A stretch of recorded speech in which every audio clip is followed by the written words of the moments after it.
P Chidambaram के budget ने middle class का दिल तोड़ दिया। वैसे इस बजट में कई चीजें सस्ती भी हुई हैं और कई महंगी हुई। एक नजर डाल लेते हैं सरकार की दी छूट और सरकारी लूट पर। बजट पेश होने के बाद जनता का सबसे बड़ा सवाल, क्या सस्ता हुआ और क्या महंगा।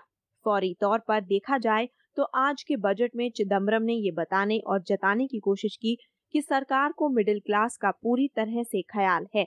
इसीलिए जो चीजें सीधे तौर पर आम जनता की जेब पर असर डालती हैं, उनके दामों को नहीं बढ़ाया, बल्कि उन चीजों को महंगा किया जिनका इस्तेमाल करने वाले खर्च करने से पहले सोचते नहीं। अब 2,000 रुपए से अधिक कीमत वाले मोबाइल फोन महंगे हो जाएंगे। एसयूवी गाड़ियां भी अब महंगी होंगी। विदेशी मोटर बाइक और कारें भी महंगी होंगी। सिगरेट और सिगार भी महंगे हो जाएंगे। सेट टॉप बॉक्स पर इंपोर्ट ड्यूटी दोगुनी कर दी गई है, ऐसे में वो भी महंगा हो जाएगा।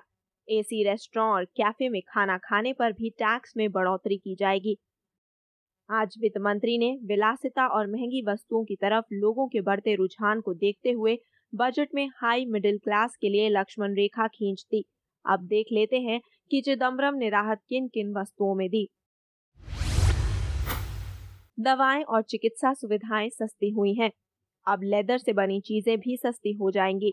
शेयर खरीदने पर एसटीटी चार्ज घटाया जाएगा।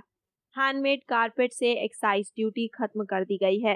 खेती की जमीन खरीदने पर टीडीएस नहीं लगेगा। सूती कपड़ों पर ड्यूटी खत्म कर दी गई है। रेडीमेड कपड़े भी सस्ते होंगे।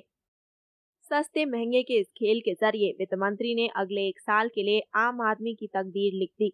जो महंगा करना था उन्होंने कर दिया, जिस पर नजर इनायत हुई उसके दाम गिरा दिए। कुल मिलाकर लीक से हटकर बजट पेश करने के लिए पहचाने जाने वाले चिदम्बरम ने इस बार कोई करिश्मा तो नहीं दिखाया।